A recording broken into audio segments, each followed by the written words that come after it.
Welcome to Evolving Women, where we talk real reinvention, purpose in midlife, and what it means to rise into who you were always meant to be. I'm Teresa Lysam, and today's conversation is just one more reminder that it's never too late to rewrite your story. Hi, everyone. Welcome to this episode of Evolving Women.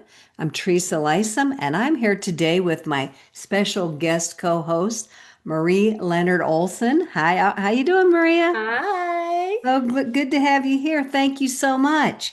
Maria has worn and wears so many hats.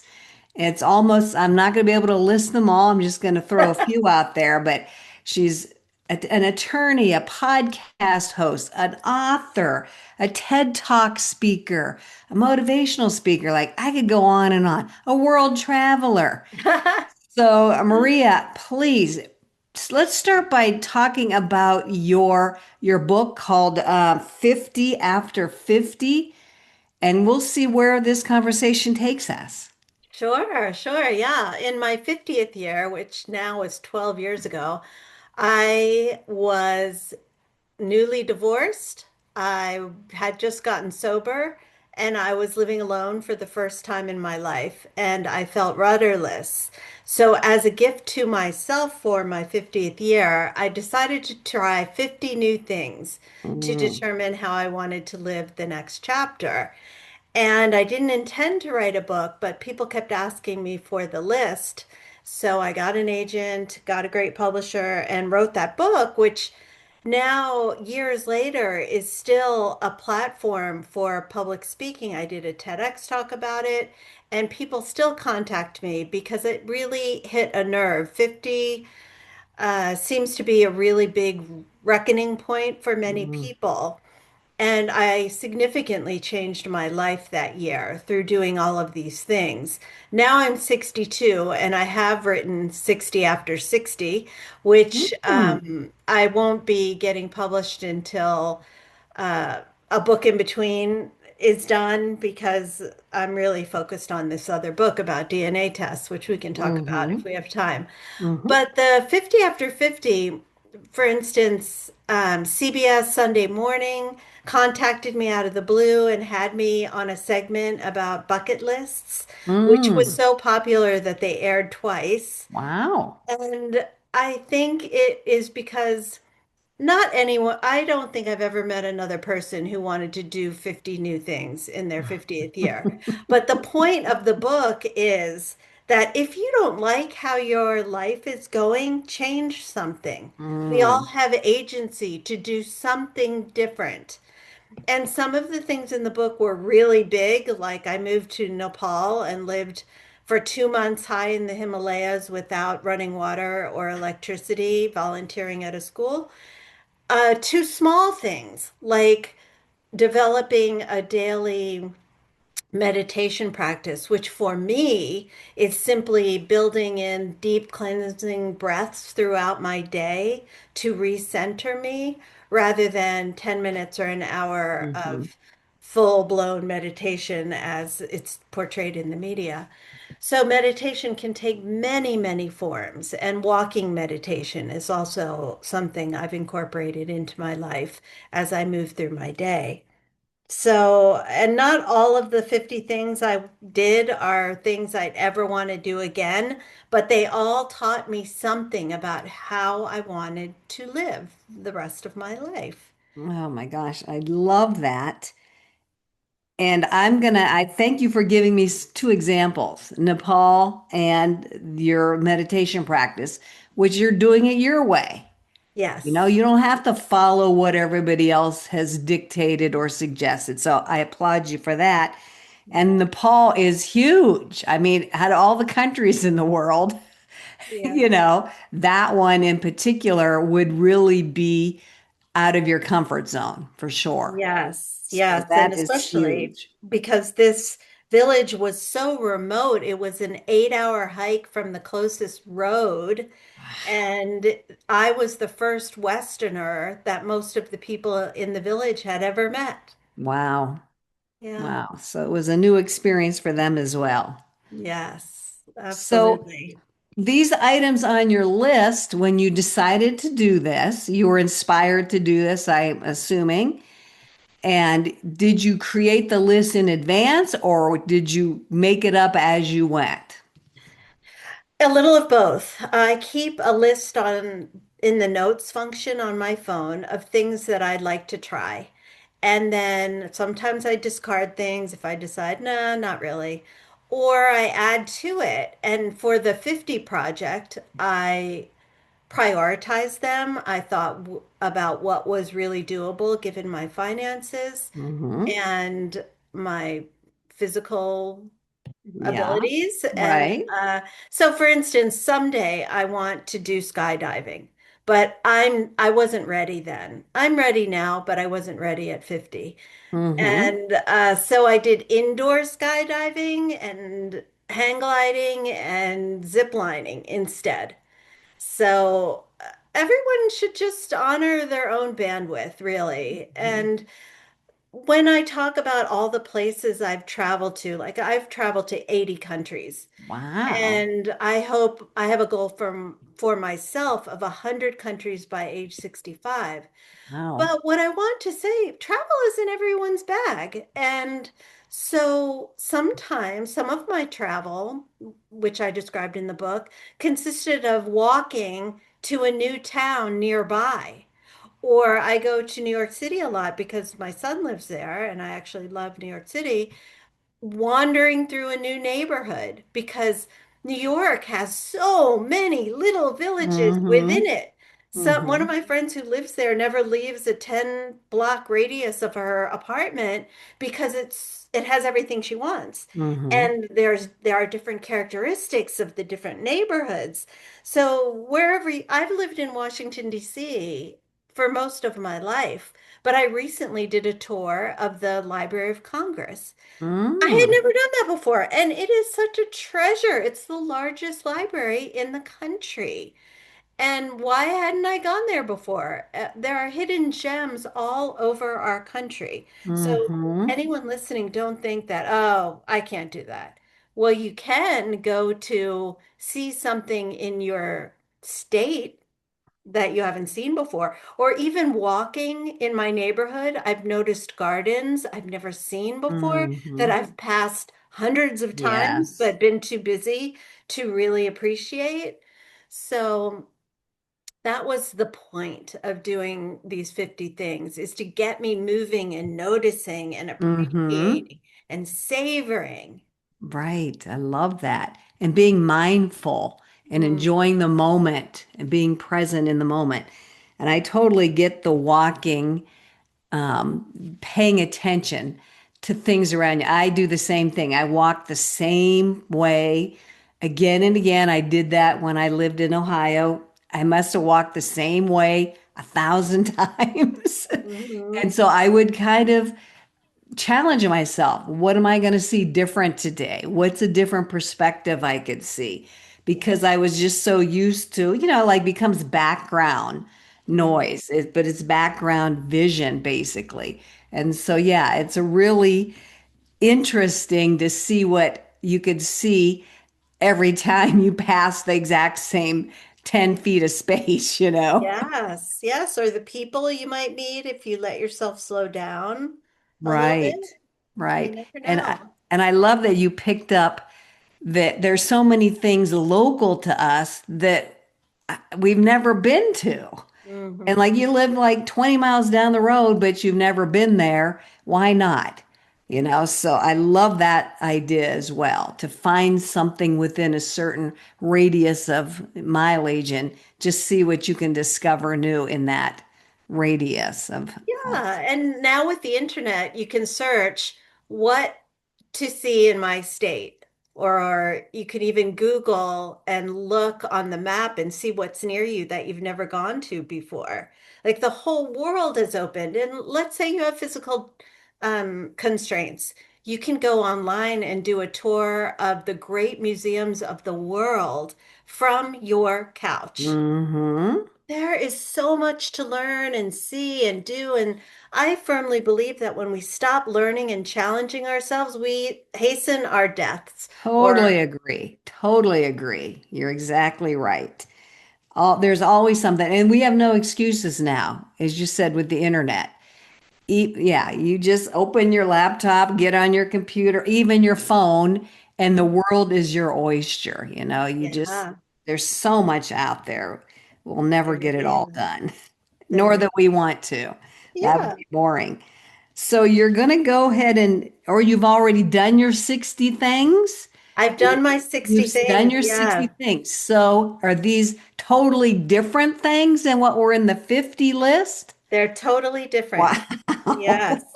I mean, because some of the things are small tweaks, small changes, and some things are really big things.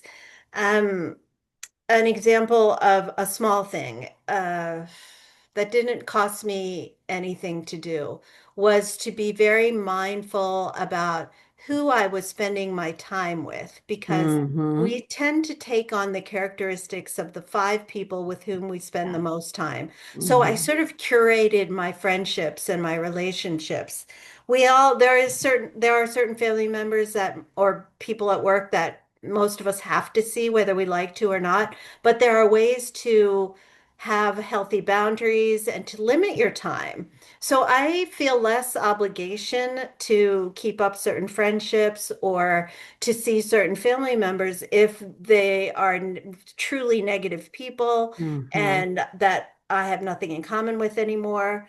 I think one of the gifts of aging is that we care less and less about what other people think of us Mm-hmm. and realize that we have lived more of our lives than we have ahead of us. So Yep. we want to be intentional and make it count and make it joyful. So I've cut some truly negative people out of my life.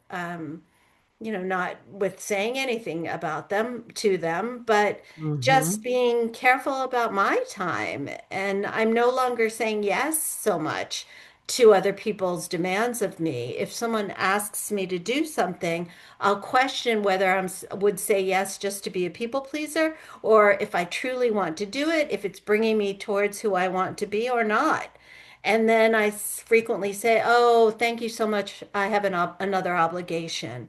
And that other obligation can simply be to recharging my own batteries. I don't owe Mm-hmm. anyone an explanation Exactly. for how I spend Exactly. my time anymore. You're I'm not right. married anymore either, so I don't have anyone I have to answer to. And I think what you just said is huge. Being discerning about who you spend your time with, because I totally agree as well. Who you surround yourself with, the quality of those people determined the quality of your life, the quality of your emotions, the quality of who you want to be. That was a great phrase too that you said, moving you closer to who you want to be Hmm. instead of detracting from that. Yes. And how many times have we gone through our lives as a younger person where we just by default tagged up with somebody that, like I said, might not have been good for us, but in the moment we just wanted to be with somebody, wanted that connection, whether that was on an intimate level or a broader, level.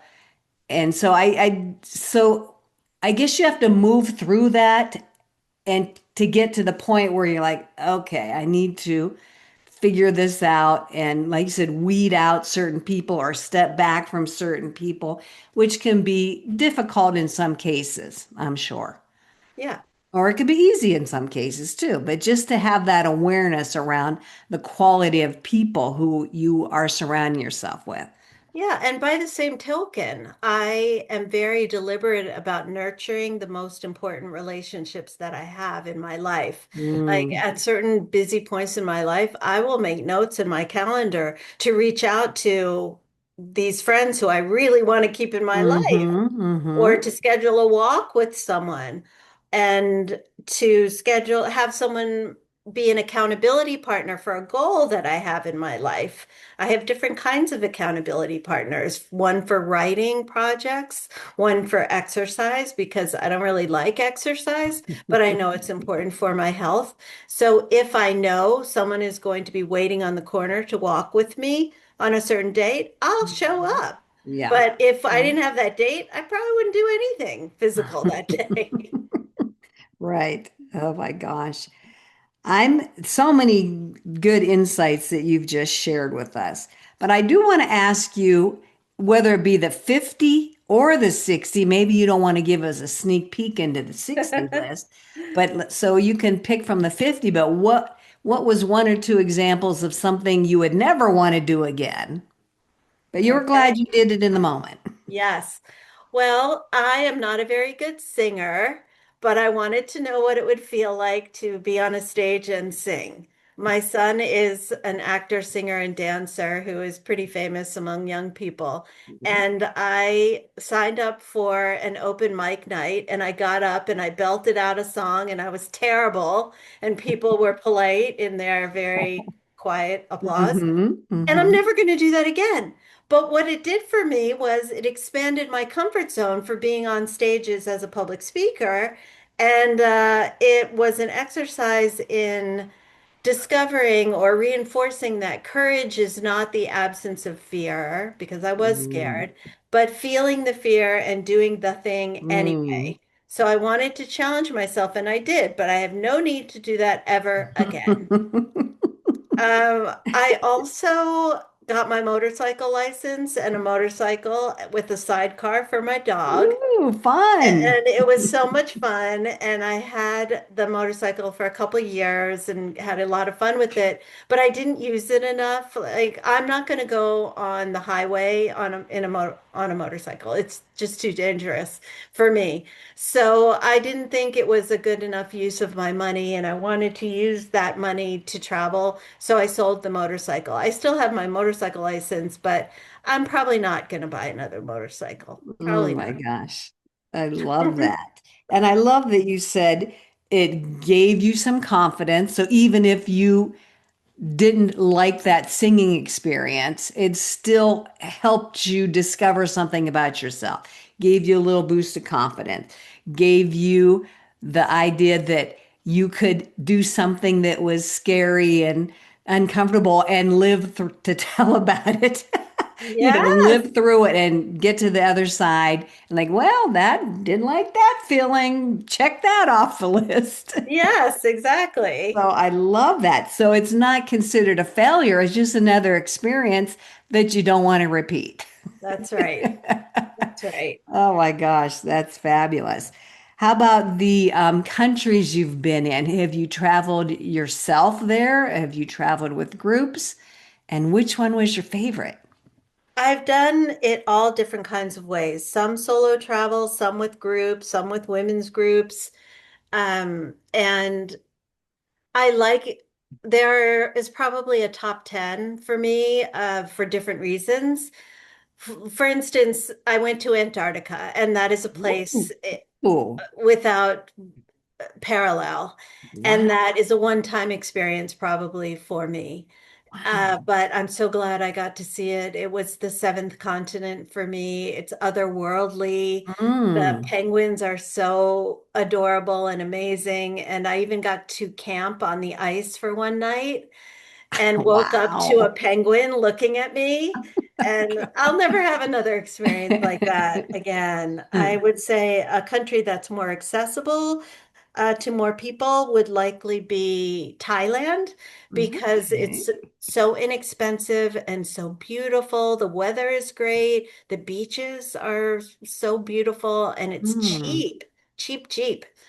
Just getting over there for Americans is expensive. But once you're there, my gosh, I had a little hut on the beach for $6 a night. Oh my gosh. Now, Wow. with breakfast, this was Wow. in 1988, granted, but there are still places that in Southeast Asia that are great bargains. Mm. Yeah, I've kind of heard that the states here are rather pricey Yeah, places to be in. very true. Um, but Thailand, that does sound intriguing. Yeah, I mean, I would Mm. say because of the blockbuster Eat, Pray, Love, Bali, Hmm. Indonesia gets more press in this generation. But Thailand, for me, I went to both. Thailand was better for me. And even the Philippines, the islands, the more remote islands, are just as good as Bali, which is getting probably overrun with tourists now Mm, because of that book and movie. So, yeah, I'm an explorer and I love to do it. I am sure. okay going by myself. I prefer to go with a friend. I have some friends who will travel with me to remote places. Um, I sometimes join digital nomad groups because I can do my Hmm, legal work from wherever, okay. usually, unless I have to go to court about something. And these digital nomad groups will get you an apartment, a co-working space, and a community, as well as a manager who's from the area for a month for less than it would cost to have an apartment rental in the US. I don't There, think I've ever heard of digital nomads. I mean, the yeah. phrase, but not like it's an organization or something. There are probably a dozen of these organizations. The one that I'm using right now is called the Noma Collective, which I'm going to and live in Egypt with them in November. Ooh, I did Sri Lanka with them last year. And it's been a great experience. And I have made lasting friendships with people from wow. these groups. One of the women who was my roommate in Istanbul traveled with me throughout the Middle East, or Dubai, Abu Dhabi, Bahrain, Saudi Arabia last in January. And we Wow. just met in one of these digital nomad groups, and she's a lawyer from Chicago. So, Wow. I also really am a fan of Road Scholar because they incorporate a learning aspect to the travel. They bring in lecturers and things like that, and it attracts people over 50 generally, and I like Okay. that. And people who love to learn. Yeah, yeah, People who love to learn, my kind of people too. Yeah, that digital nomads is intriguing. I will have to explore that more. yeah. I have not traveled alone yet, as of yet, but you're the second person recently that I've met and spoken to that is their joy.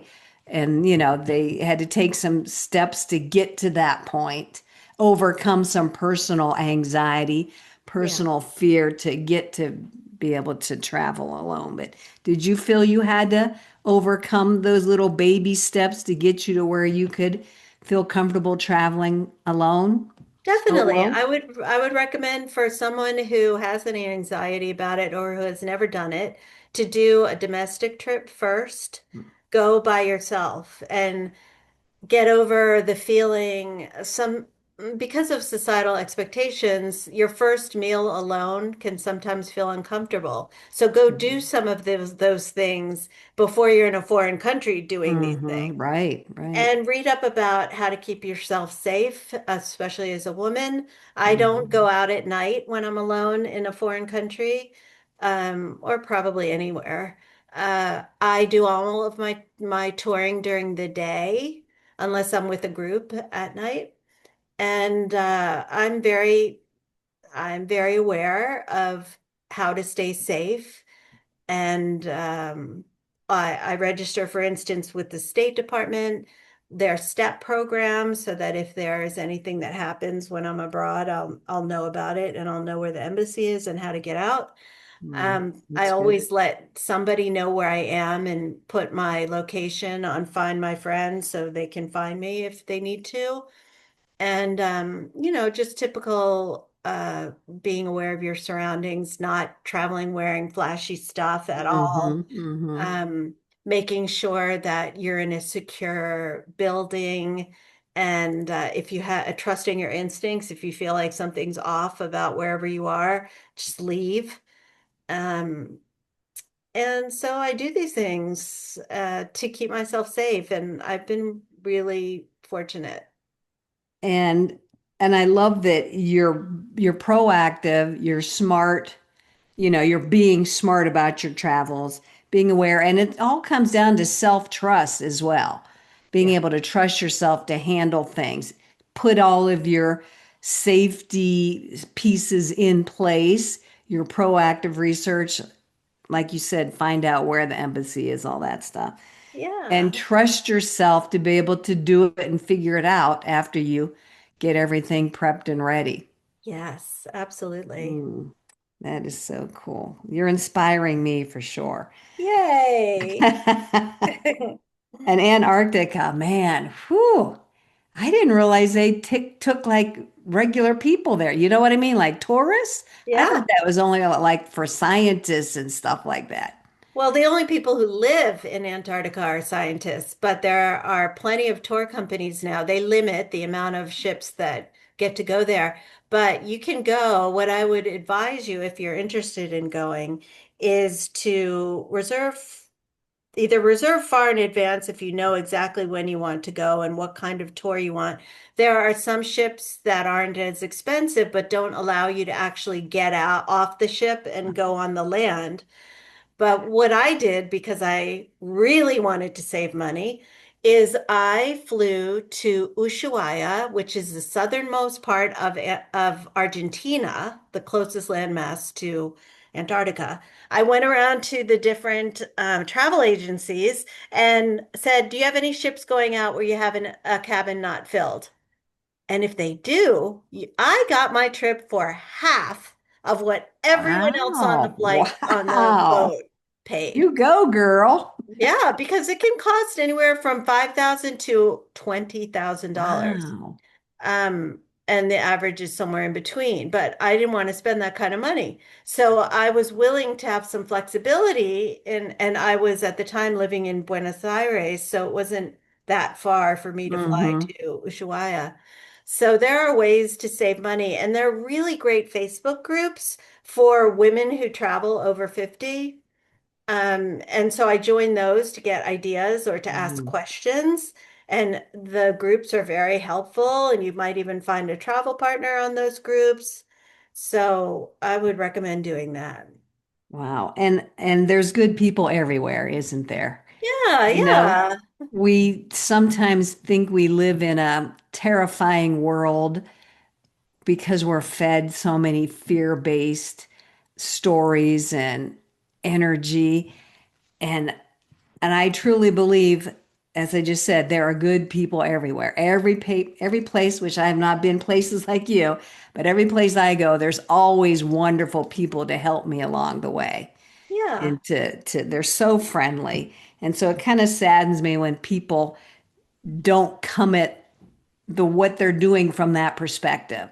Like it's a very fear-based, people are out to get me, because I am of the belief you attract what you put out there. So if that's I what you're totally agree. feeling, then that's going to possibly come into your experience. Whereas if you go out into those experiences that you're talking about with that positive, yeah, I'm going to meet the best people possible, the experience is going to be beautiful, then that's what plays out for you. Yes, I agree with you. Oh my God, love all this.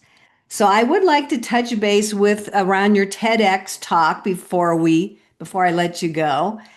I Okay. know that is so interesting. I did listen to that not too long ago, and it sounded like a can of worms was opened without even realizing it.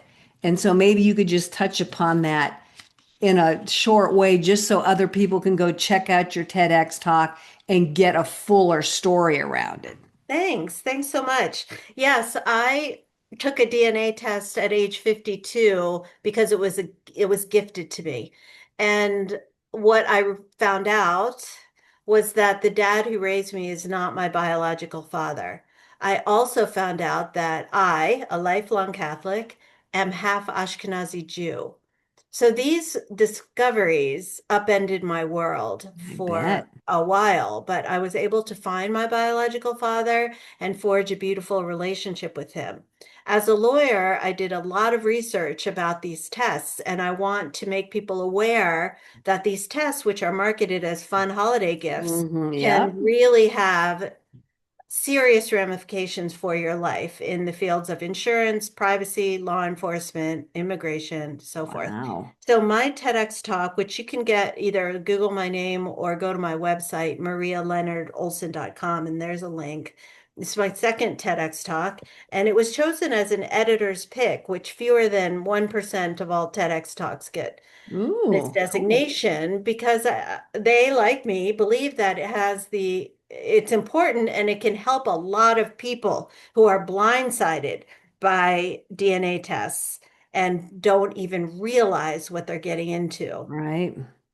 So I'm also writing a book about this, a deep dive into the risks of DNA testing and practical advice on what to do if you've taken one or are considering taking one. It'll be published towards the end of the year by Bloomsbury. It's called Before and After the DNA Test.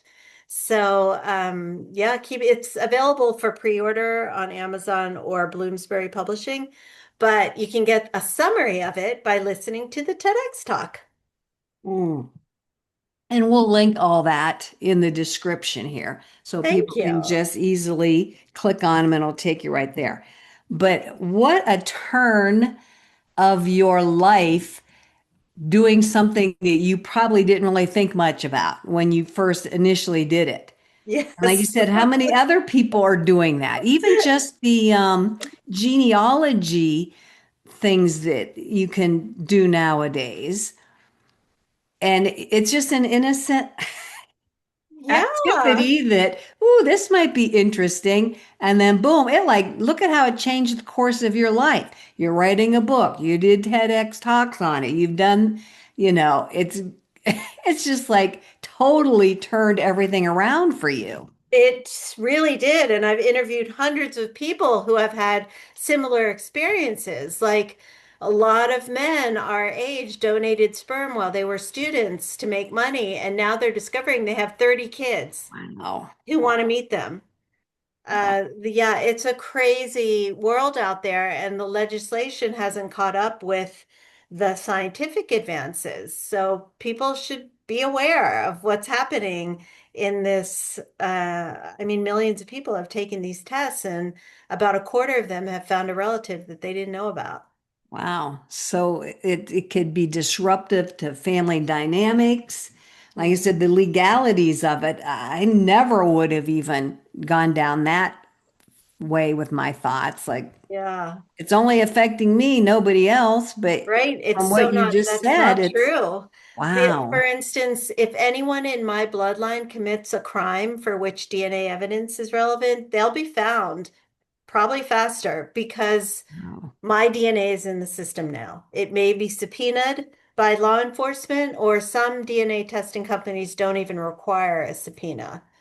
So, yeah, and I appreciate you bringing that up because DNA is easy to get, right? Mhm. You just give a sample of whatever they need. I don't know. But it's there forever in that system, right?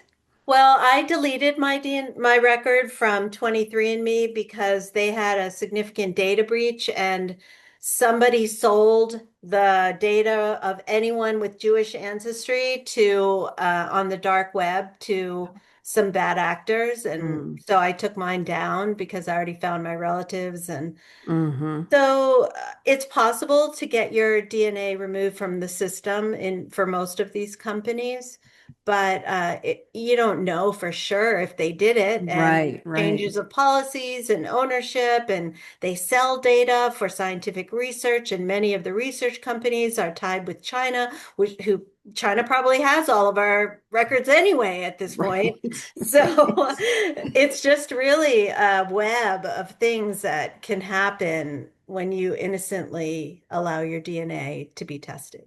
And you coming from an attorney background, you like know all the things. And and somebody like me who does not have that background, I certainly do not know any of that.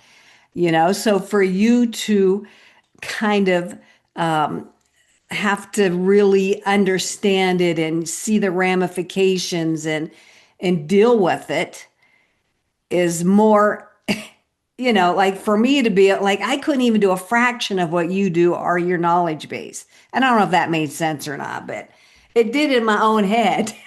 Well, I know I get what you're saying. And so that's why I felt like I had a responsibility Hmm. to do something about this and to share my knowledge, which is why I did the talk and the book.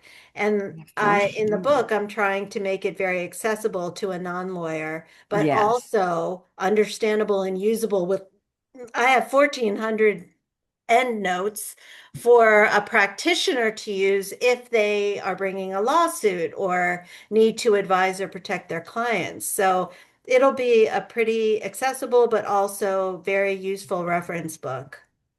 So that's what you're creating Hmm. now with this information and your experience to add to it. Wow. Yes. And I love that you use that term accessible. So someone like you with your background knowledge can make it more accessible for somebody like me. So thank you for simplifying what I just tried to say. I get you, Teresa. I get you. And making it useful that anybody can access and use as a resource to help guide them along their own personal journey. Yeah. Whew.